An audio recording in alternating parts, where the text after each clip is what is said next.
नमो नमः। अद्य 85 प्रसङ्गः अस्ति। अहमपि न जानामि कथं अ, एतादृशसङ्ख्या वयं प्राप्तवन्तः इति, परन्तु अभवत्। आम्, अत्र आम्, नूतनजनाः आगच्छन्ति खलु, अतः यदि आम्, लावण्या महोदय किञ्चित् स्वपरिचयं दातुं शक्नोति चेत् कृपया ददातु। यदि संस्कृते भवत्याः निपुणता नास्ति चेत् चिन्ता मास्तु। काव्या महोदय अस्ति खलु, सा सहायं करोति। अत्र सीमा महोदय अपि अस्ति, सा अपि बहु सम्यक् संस्कृतं जानाति। कोऽपि आगतवान्, एकनिमिषं। श्रीहर्ष महोदय। हासनार्थं भवान् उक्तवान् वा? न न भगिनी, संस्कृतं जानाति सम्यक्तया। न न आम्, मम तुलनया तु अस्ति खलु। त्वं संस्कृतप्रेमात् हम्म, एतावत् दूरं प्राप्तवान्। पुनः। एतावत् त्वं संस्कृतप्रेमात् हम्म, एतावत् दूरं ओ, कथं प्राप्तवान्। 58? धन्योऽस्मि आमामाम्। महोदय। अस्तु, लावण्या महोदय। आम्, मम नाम लावण्या। अहं प्रकृतिचिकित्सा तथा योगाः वैद्या अस्मि। अहम् अद्य एस् यूनिवर्सिटी मध्ये विश्वविद्यालय मध्ये इंटर्नशिप करोमि। अहं संस्कृतं किञ्चित् जानामि। अहमपि किञ्चिदेव जानामि, चिन्ता मास्तु लावण्या महोदय। तावदेव। अस्तु, धन्योऽस्मि। श्रीहर्ष महोदय। मम नाम श्रीहर्ष। अहम् वैद्य अस्मि। होसनगरे वसामि।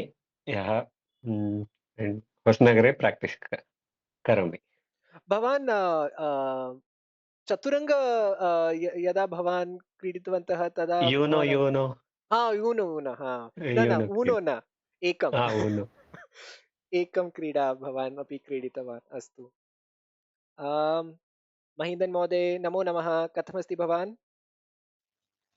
सम्यक् अस्ति, नमो नमः। महीन्दन् महोदय, भवान् बास्वन् महोदय जानाति किल?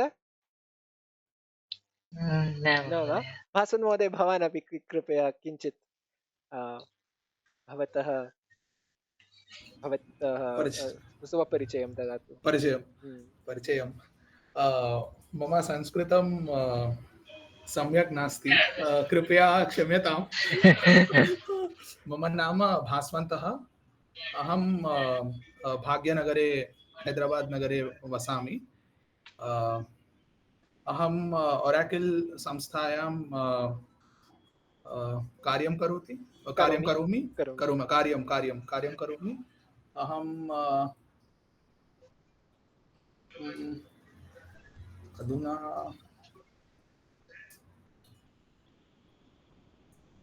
You can say in English, will help you translate. yeah, I'm thinking of Sanskrit, but actually, yeah. Currently I'm working there. Actually, I do not have anything else to say also. So there are two अहम् things. अन्य किमपि वक्तुं अन्यत् न किमपि शक्नोमि। वक्तुं न शक्नोमि, न जानामि। न जानामि। अस्तु। काव्या महोदय, भवत्याः अद्य संस्थायां कोऽपि कार्यम् आसीत् वा? संस्थायाम् आसीत्, किन्तु अहम् अद्य तत्र न गतवती। अहम् अद्य निम्हान्स् गत्वा नास्ति कार्यं कृतवती। अवकाशदिनं न आसीत्, किन्तु निम्हान्स् मध्ये कोऽपि वर्क्शाप् आसीत्, तत्र गतवती। ओ, अस्तु अस्तु। नमिता महोदय, भवती किमपि कृतवती वा अद्य? आम्, तत् शो गतवती, dance drama show, 18 days of an era, Kurukshetra. अद्भुतम् आसीत्। अष्टादश। भवान् एव मम कृते उक्तवान् खलु अहं सीमा महोदय कृते अपि प्रेषितवान्, परन्तु सा न गतवती। अहं जानामि सीमा ओ, महोदय। बहु व्यस्ता आसम् अतः अद्भुतम् आसीत् मम प्रिया सीन् अभिमन्युः वधं दे शो द चक्रव्यूह that is really super fantastic अति उत्तम आसीत् वा? अति अहं उत्तमम् अहं पुनः वदामि, यदि अवकाशं भविष्यति चेत् कृपया 18 डेस् नाम नृत्यनाट्य गच्छन्तु सर्वे। बहु सम्यक् अस्ति। अहमपि 2 वारं गतवान्। अतः एकवारम् अहं परिवारेण सह गतवान्, कुटुम्बेन सह। अन्यवारं मम मित्रेण सह गतवान्। अस्तु, आरम्भं कुर्मः। एकनिमिषः वरुण महोदय, वन् इन्पुट् अस्ति यदि भवान् see, when we have to say I am doing, I am currently working as a physician, so we can say kurvan asmi. कुर्वन् अस्मि। Kurvan, aham karyam kurvan asmi. I have been working. Yes, shatra pratyay. And when you say I am working, like right now, then you say karomi. Aham karyam karomi. Like I'm doing it now. I will be doing it in an hour or 2 hours before the day ends. Then you can say I am working. अस्तु, Karomi. अहं वदामि। सीमा महोदय, एकः प्रश्नः। कुर्वन् अस्मि is gender, कुर्वन् पुंलिङ्गः स्त्रीलिङ्ग यदि भविष्यति चेत् कुर्वन्ति तादृश भविष्यति। सीमा महोदय, सम्यक् खलु? And it's kru dhatu. Kru dhatu. कृ धातु शत्रु प्रत्यय। दुग्रुई करणे। कुर्वन् अस्मि। धन्यवादः।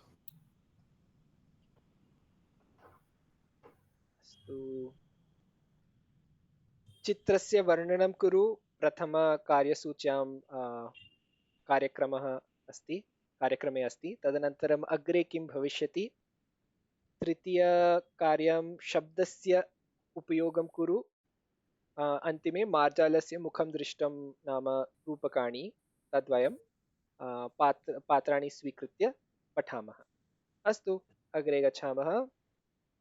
चित्रस्य वर्णनं कुरु। चित्रं चिनोतु, तस्य उपरि 3 वाक्यानि रचयतु।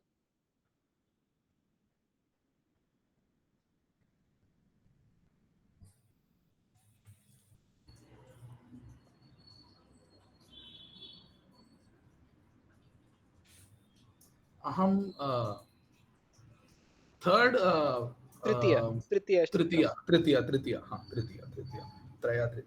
तृतीयचित्रं स्वीकरोमि।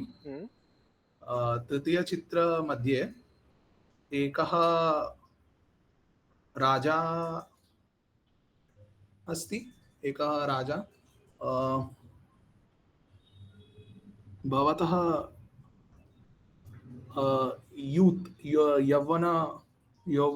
यौवन काले he is in his youth. युवकः अस्ति। वास्तविकः एषः भीमः। सर्पः। ओके। चित्रमध्ये बहु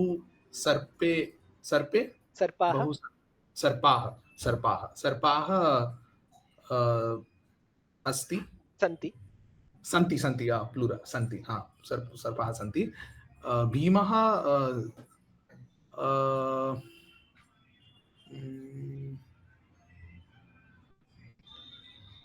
सर्पे how do I say किं वक्तुम् इच्छति? fighting with snakes. तैः सर्पैः सह युद्धं युद्धं परन्तु सर्पैः सह युद्धं सः नो सः विचित्रम् इस् वित् परन्तु सः विचित्रमस्ति।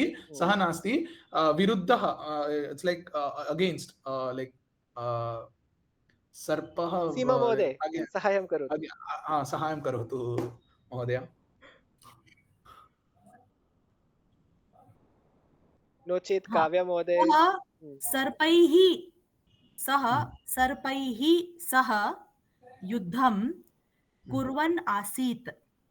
परन्तु युद्धं उचितं शब्दम् अस्ति वा महोदय? युद्धं वार् फाइटिंग खलु फाइटिंग युद्धं वार् नास्ति वा? What do you want to say exactly? I just want to say fighting. It's not war. Like he's just fighting. Wobbling. Something like that. Yeah, something like that. Yeah.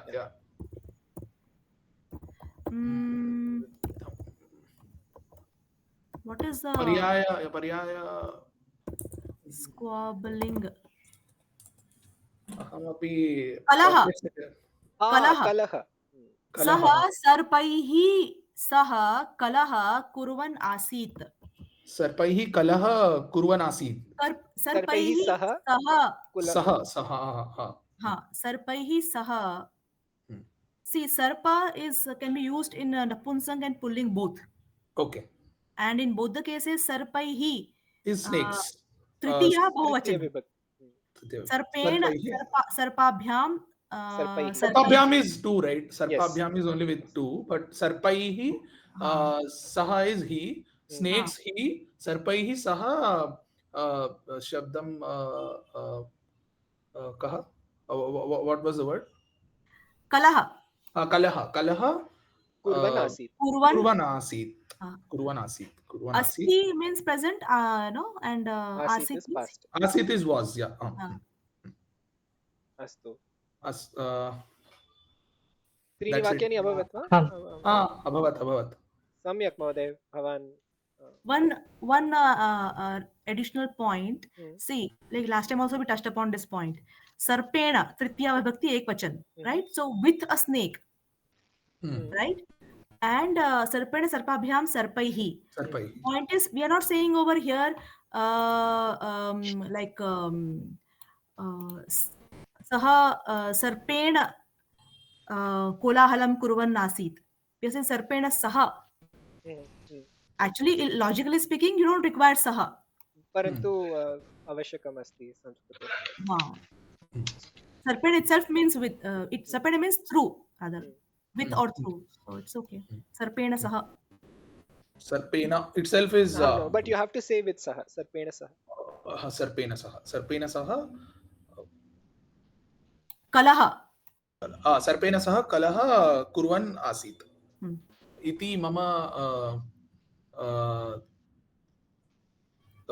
दृश्य इति अहं मन्ये I am seeing this iti aham दृष्टवान् मया दृष्टम् अन्योस्मि भास्कर महोदय महेन्द्रन् महोदय अहं द्वितीयं चित्रं चिनोमि द्वितीयचित्रम् अस्तु तत्र श्वेतगजः अस्ति गजपालकः समीपे अस्ति अस्तु तस्य हस्ते अंकुशः अस्ति एतत् गजः नियतन्त्रार्थम् उपयुज्यते किं महोदय नियन्त्रणार्थम् उपयुज्यते त्रीणि वाक्यानि समाप्तानि अस्तु अग्रे अहं वदामि वा अस्तु अहं चतुर्थः चित्रं चिनोमि अस्मिन् चित्रे अहं सः बेडरकण्णप्पः इति अहं मन्ये अस्मिन् चित्रे किं बेडरकण्णप्पः तस्य नेत्राणि किम् उद्घाटयन् अस्ति उद्घाटयन् कर्तनं चिन्दति परन्तु चिन्दति That is more apt.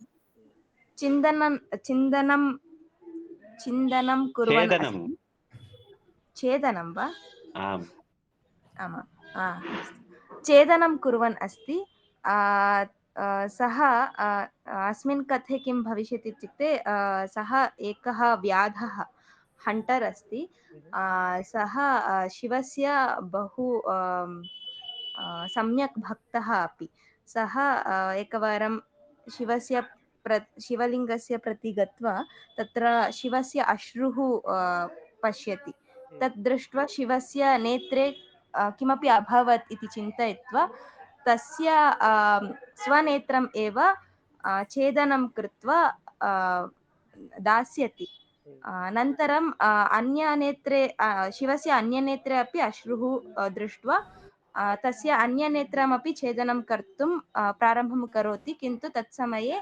शिवः एव प्रत्यक्षं भूत्वा तत्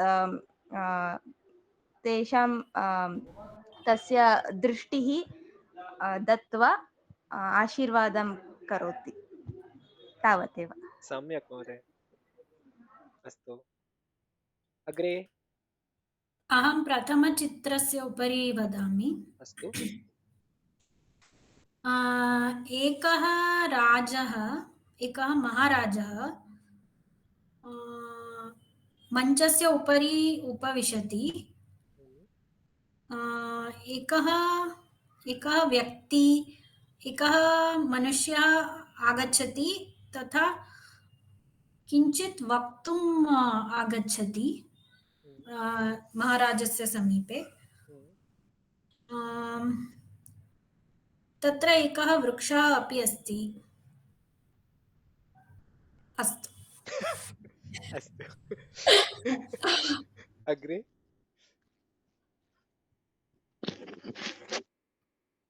लावण्या महोदय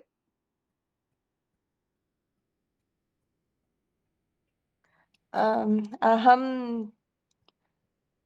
फोर्त् वन् चत्वारि चतुर्थचित्रम् एतत् चित्र बेडर कण्णप्पा अस्ति एतत् चित्र दृष्ट्वा अहम् एकचलनचित्रं स्मरामि एतत् चलनचित्रमध्ये कन्नड राजकुमार एक्टेड् नायकः अस्ति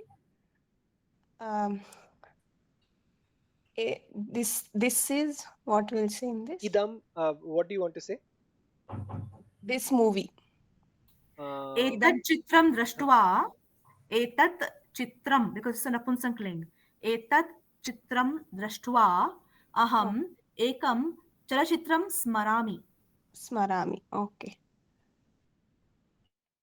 एतत् चित्र बहु पुराण अस्ति अस्तु तावदेव पुरातनम् अस्ति पुरातन प्राचीनः what is the difference between समानमेव अस्तु सम्यक् लावण्य महोदय somehow it feels that prachin is more apt than puratan over here puratan is more ancient no yeah prachin even prachin I think prachin actually sounds ancient to me not sure maybe usage in Telugu is like that maybe like prachina is like more समानार्थे एव अहं स्वीकरोमि श्रीहर्ष महोदय अहं चतुर्थचित्रं चिनोमि बेडर कण्णप्पा एक व्याध अस्ति एकदिन चतुर्दशतिथि दिने चतुर्दशतिथिदिने कण्णप्पा आचोदनं गच्छति अन्यव्याघ्र न मिलति चेत् एकः वृक्ष आरोहणं करोति नन्तर सर्वपर्ण लूटनं करोति नन्तरे अद्य दिन शिवरात्रि अस्ति चेत् सर्वपर्ण शिवनमेले मीन्स् all the शिवलिङ्गस्य उपरि या शिवस्य शिवलिङ्गस्य उपरि सर्वे पत्रे पतति इत्युक्ते सर्वाणि पत्राणि सर्वादि पत्राणि नन्तरे Bedara Kannappa means we get to find some shasha means rabbit.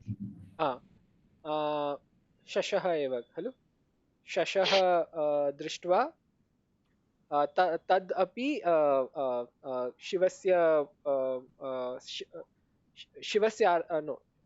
अर्पणं करोति अनन्तरे शिवं प्रति अर्पणं करोति शिवलिङ्गं प्रति अर्पणं करोति अनन्तर अक्षि मीन्स् अक्षि नेत्राणि छेदनं कृत्वा अर्पणं करोति अस्तु अनन्तरं शिवप्रत्यक्ष शाश्वतं प्रत्यक्षम् आगत्य किं करोति आगत्य वर मीन्स् वर एव वर ददाति वरं ददाति नेत्रे अपि पुनरपि स्थापयति खलु पुनर्स्थापनं करोति अस्तु सीमा महोदय किं वदामि अस्तु अग्रे गच्छामः अग्रे किं भविष्यति रात्रौ त्वं गृहं प्रति गच्छन् आसीत् यदा त्वं व्याघ्रम् अवलोकयति झटिति हस्तदीपम् इत्युक्ते तस्मिन् समये लैंटर्न इति गृहीत्वा निकटतमं स्तम्भम् आरोहसि रेल्यानम् अपि आगच्छति व्याघ्रः अपि आगच्छति अग्रे किं भविष्यति एकमेकं कृत्वा प्रयासं कुर्मः कथायां किम् अग्रे भविष्यति इति अवलोकयति इत्युक्ते किं महोदय sees while you're returning home you see a tiger you quickly climb along with the lantern up the nearest stambha a train is also approaching and the tiger is also approaching झटिति quickly va रात्रौ त्वं गृहं pratigachan is again what Seema Mode explained, right? Shatru pratyay pratigachati, so when it's griham pratigachan is going back to home, returning to home, returning to home.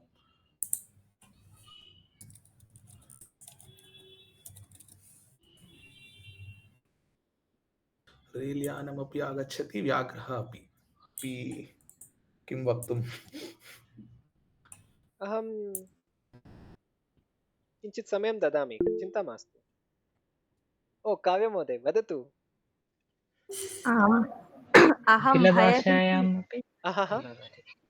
आङ्ग्लभाषायामपि कष्टं भवति न महोदय प्रयासं करोतु कृपया सम्यक् भविष्यति काव्य महोदय आम् अहं भयभीतं भूत्वा उत्तिष्ठामि नन्तरम् अहो स्वप्नं वा इति चिन्तयित्वा न अहम् एतत् न स्वीकरोमि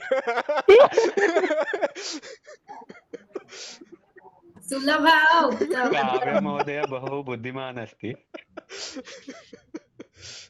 बुद्धिमती काव्य महोदय बुद्धिमती न काव्य महोदय अंकं न ददामि अहम्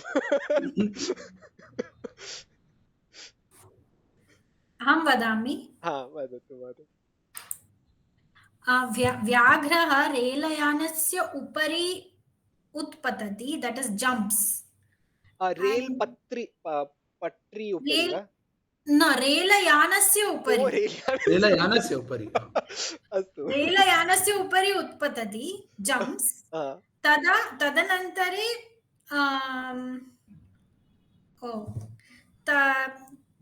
मनुष्यं मनुष्य न भवती एव स्तम्भस्य उपरि चेञ्ज् अहं चिन्तयामि पुनरेकवारम् ओके पुनः अहं समयं ददामि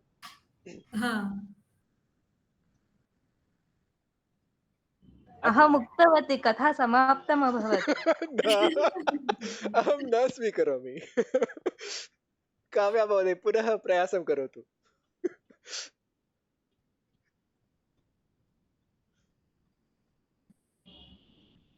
अहं व्याघ्रः प्रतीक्षा, I mean I'll wait till the tiger sleeps. अहं व्याघ्रः sleep यावत् पर्यन्तं व्याघ्रः निद्रां न स्वीकरोति तावत् पर्यन्तम् अहं प्रतीक्षां करोमि। सम्यक् प्रतीक्षां करोमि। यावत् रिपीट प्लीज। यावत् पर्यन्तं यावत् पर्यन्तं व्याघ्रः निद्रां न स्वीकरोति यावत् निद्रां न स्वीकरोति अहं तावत् पर्यन्तम् अहं प्रतीक्षां करोमि।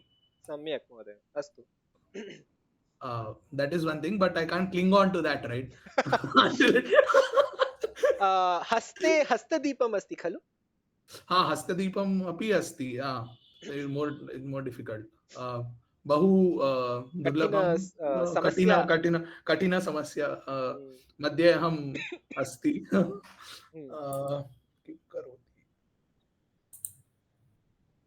श्रीहर्ष महोदय, भवान् प्रयासं कर्तुम् इच्छति? करोतु। अहं व्याघ्रं दृष्ट्वा स्तम्भम् आरोहणं करोमि, अनन्तरं आरोहणं कृत्वा अनन्तरं पश्यामि। व्याघ्र रैलायन शब्द श्रुत्वा पलायनं करोति। अनन्तरम् अहम् आरोहणं कृत्वा हस्तदीपम् अवरोहणं कृत्वा गृहं गच्छामि। सम्यक् महोदय, सम्यक्, अति उत्तमम्। अन्य कोऽपि अन्यदिशायां कथा दातुं नेतुम् इच्छति वा? दीपस्य प्रकाशम् उपयोगित्वा रैल्यानं स्थापयिष्यामि। ततः साहाय्यं लभ्यते। दीपस्य प्रकाशम् अस्ति किल, दीपस्य प्रकाशं तस्य उपयोगं कृत्वा रैल्यानं स्थापयिष्यामि। स्थगयिष्यामि, अस्तु। ततः साहाय्यं लेप्यामि।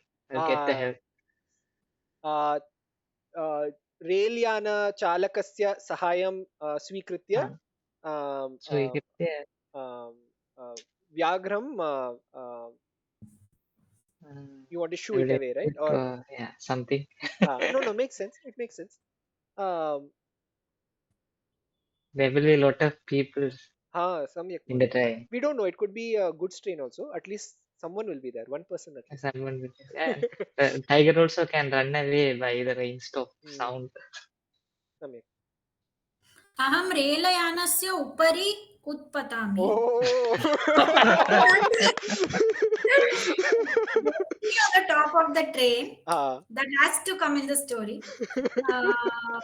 उत्पतामि, यदा रेलयानं गच्छति तदा अहमपि पलायनम्, अहमपि मम यत्र रेलयानं गच्छति तत्र एव मम गृहम्। अस्तु, yes.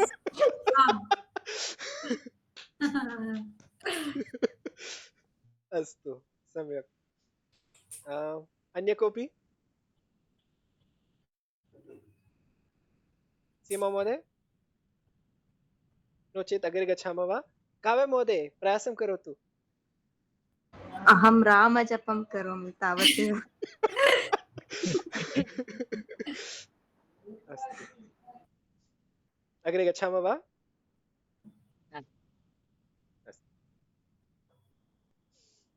शब्दस्य उपयोगं कुरु। तिरस्कार। त्रीणि वाक्यानि रचयित्वा अन्यजनान् अवसरं समर्पयतु। यथा वाक्यम् उदाहरणार्थं सा माम् अवलोकयन्ती तिरस्कारं कृतवती। एषा महिला माम् अवलोकयन्ती तिरस्कारं कृतवती। So it is not avalokayati tiraskaram kritavati. I am using the shatra pratyay here. It is like she rejects that she saw something. No, What's that? seeing me, she does the she looks at me with disdain. It's Oh, not oh, like oh, she okay, sees okay. me and she looks at me with disdain. It's happening simultaneously now because of the Shatru Pratyaya. Okay, okay. Yeah, remember this lady. Astu.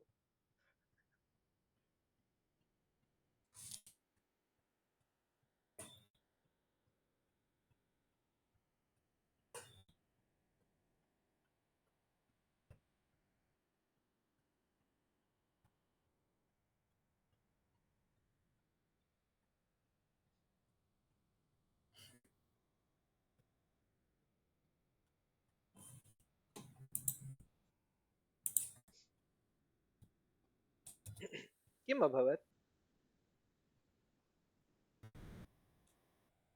सीमा महोदय, हाँ वदतु। भवत्याः प्रयासं प्रायशः धैर्यं ददाति अन्यजनान् प्रति। एकनिमिषः। बाष्पस्थालिकायाः निर्धारं करोमि, एकनिमिषः। शब्दः श्रूयते। भोजनं कथम् अस्ति महोदय?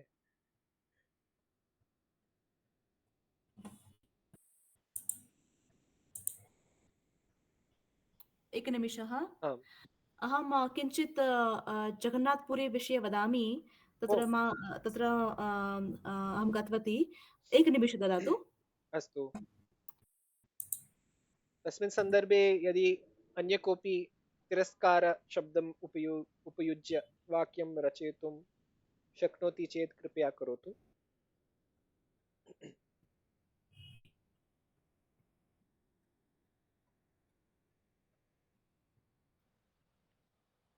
अहं भ्रष्टाचारं न करोमि, तथा धनं तिरस्कारं करोमि। सम्यक्। अस्तु। अहं कपटी राजनीतिज्ञान् तिरस्कारं करोमि। पुनः? Cheat politicians. ओ। कपटी राजनीतिज्ञान। कपटी राजनीतिज्ञान। राजनीतिज्ञान वा? राजनीतिज्ञः मीन्स पॉलिटिशियन। ओ अस्तु। सो राजनीतिज्ञान तिरस्कारं करोमि। कपटी राजनीतिज्ञ। अस्तु। काव्या महोदय? अस्मिन् चित्रे महिला तिरस्कारं कुर्वन्ती अस्ति। नो। शूट। नमिता भगिनी तथा श्रीहर्ष महोदयः तिरस्कारस्य उपरि द्वौ वाक्यानि रचितवन्तः। Not allowed. अहम् एतादृश व्यवहारं तिरस्कारं करोमि। भास्वन् महोदय? अहं दुष्कृत्यानि तिरस्कारं करोमि। Bad doings or bad deeds, bad habits. दुष्कृत्यानि। अस्तु। लावण्या महोदय?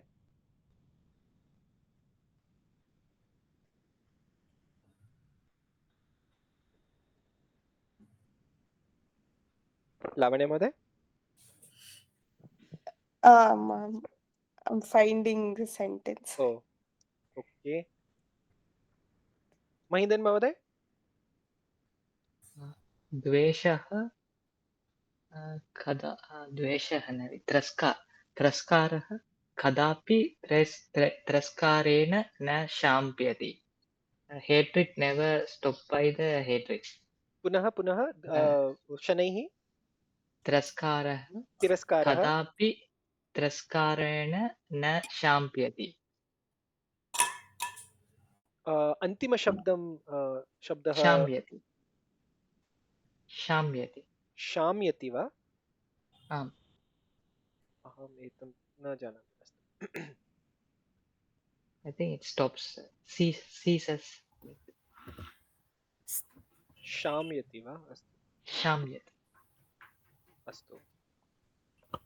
सः तु प्रेम्णा एव उपशाम्यति. It stops only by the love. Sriharsh महोदय?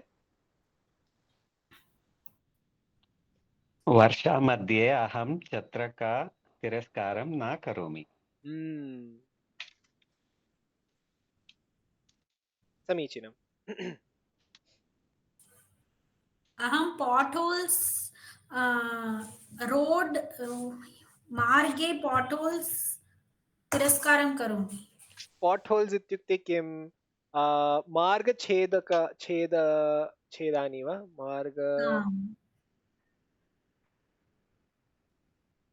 पाट्होल्स् किम् इति चिन्तनीयं. पाट्होल्स्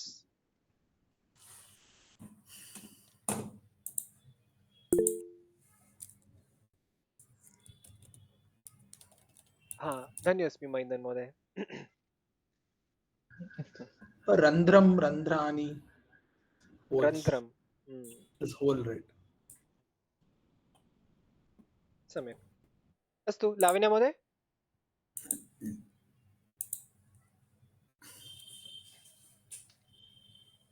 नो चेत् अग्रे गच्छामः वा?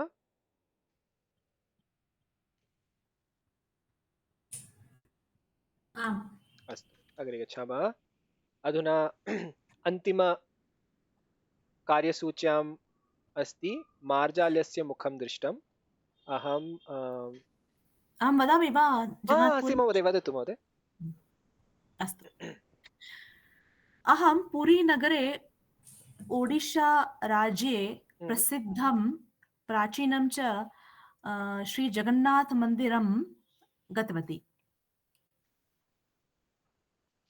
पथच्छिद्रं. सम्यक् महोदय, धन्योऽस्मि. नैस्. पथच्छिद्रं. तत् अतीव दिव्यम्, आध्यात्मिकदृष्ट्या च शक्तिशाली पवित्रस्थानम् अस्ति. मया मुख्यस्य श्रीजगन्नाथस्य तथा मन्दिरपरिसरे अन्यदेवतानां च सुदर्शनं प्राप्तम्. पूरी नगरे बहवः आश्रमाः सन्ति, यथा रामकृष्ण आश्रमः, मा आनन्दमयी आश्रमः, परमहंस योगानन्द आश्रमः इत्यादयः. अहं कतिपयेषु गतवती.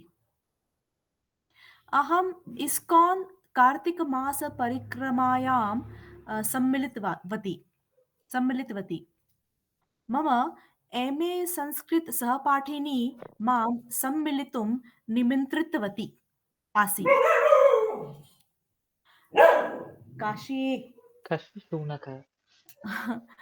तस्याः परिवारोऽपि आगतः. सा 17 दिवसीय तीर्थयात्रा आसीत्. क्षम्यताम्.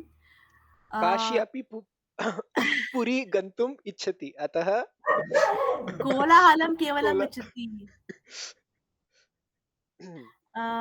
इस्कॉन् तः कुलतः 50 one second, I always get the numbers wrong.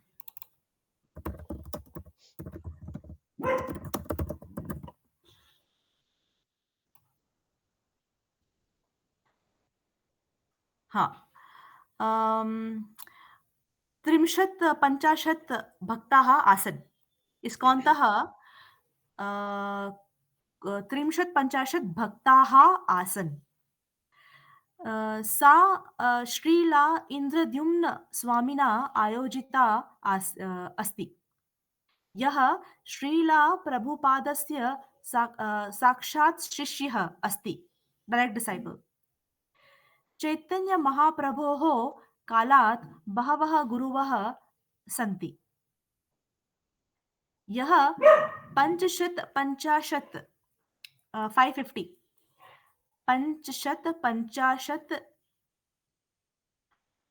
वर्षपूर्वं जन्म प्राप्तवान्. तस्य श्रीकृष्णभक्तिः भारते एकं महान्तं भक्ति आन्दोलनम् आरब्धवान्. तावदेव. I'll just cross check the number pronunciation.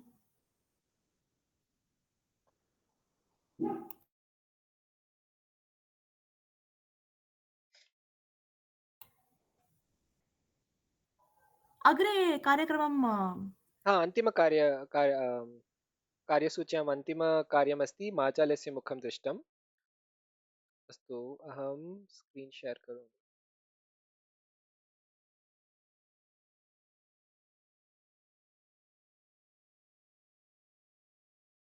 दृश्यते खलु? आम्। अस्तु। हा, अत्र नागराजः, श्यामला,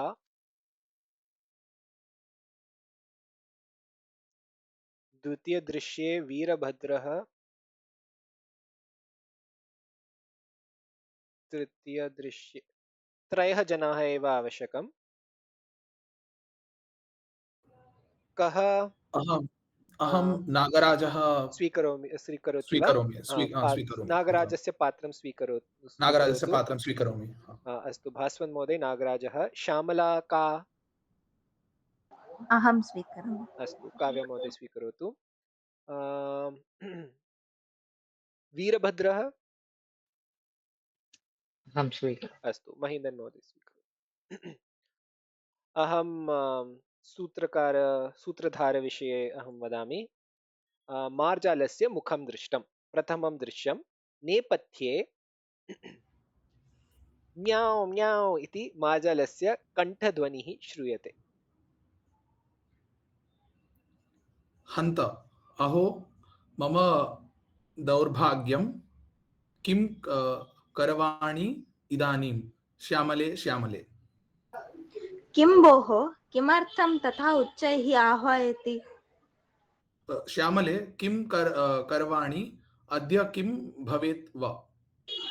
किम् अभवत् भोः, किमर्थं तथा वदति? अपशकुनं भोः, अपशकुनं। किं तत् अपशकुनं?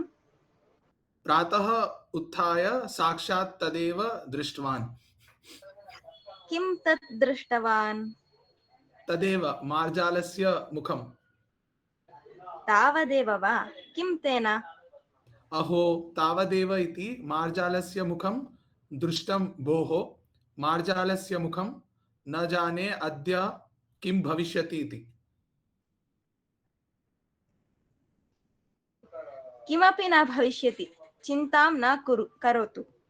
अहं न जानामि अद्य किमपि भविष्यति, कार्यालयं गन्तुमपि मम भयं भवति।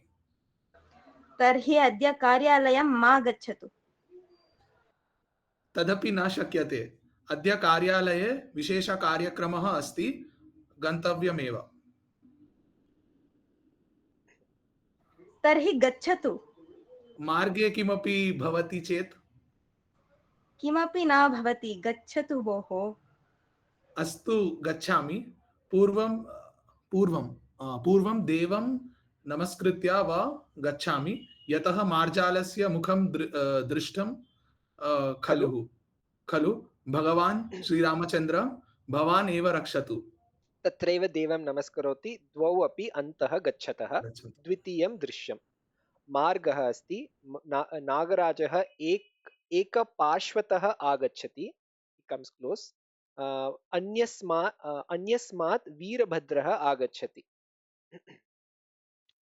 अरे नागराज, किमर्थम् अद्य विलम्बेन आगच्छन् अस्ति? अद्य उत्थाने एव विलम्बः, तन्मध्ये तदपि। किं तत् भवतः मुखे उत्साह एव न दृश्यते? तदेव भोः, प्रातःकाले उत्थाय मया प्रथमं मार्जालस्य मुखं दृष्टम्। एवं वा, किं तेन? हन्त भवानपि एवमेव पृच्छति। अथ किं तदर्थं कुतः चिन्ता? मम तु किं भवेत् इत्येव चिन्ता। कार्यालये अधिकारी विना कारणं तर्जयेत् वा? दुर्वार्ता कापि श्रोतव्या भवेत् वा न जानामि। किमपि न भविष्यति चिन्तां न करोतु विचिन्तया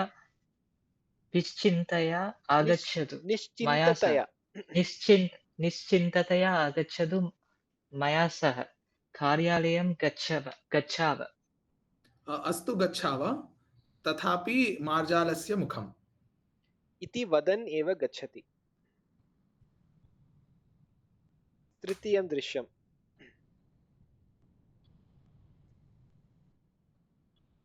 गृहं प्रविशन्।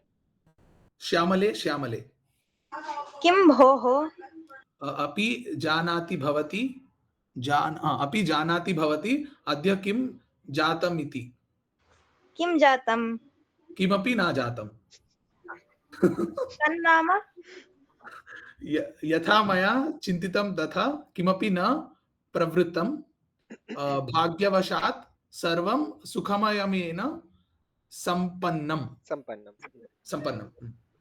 तन्नाम तदेव भोः यद्यपि मया प्रातः मार्जालस्य मुखं दृष्ट्वा तथापि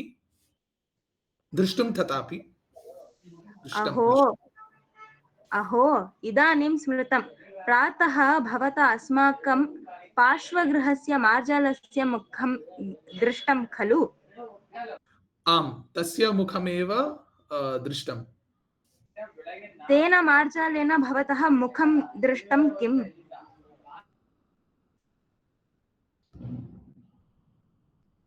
आम् तेनापि दृष्टमेव निश्चयेन आम् निश्चयेन मां दृष्ट्वा म्याव् शब्दमपि अकरोत् सः कुतः एवं पृच्छति अपि जानाति भवान् अत्र किं प्रवृत्तम् इति किम् सः मार्जालः अद्य मध्याह्ने चलता वाहनेन घट्टितः भूत्वा मृतः एवं वा आम् वराकः मार्जालः प्रातः भवतः मुखं दृष्टवान् अतः एव नहि तावदेव। कृपणस्य आम्रम्। अत्र कृपणः गङ्गारामः रविदासः श्रीनिवासः किञ्चित् बृहत् अस्ति। अग्रिमशनिवासरे करवामः। अस्तु अन्तिम न अन्तिम न तदनन्तरम् अपि अस्ति। अस्तु अत्र एव स्थापयामः वा?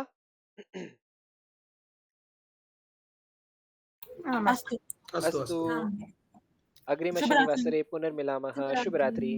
शुभरात्रि धन्यवादः।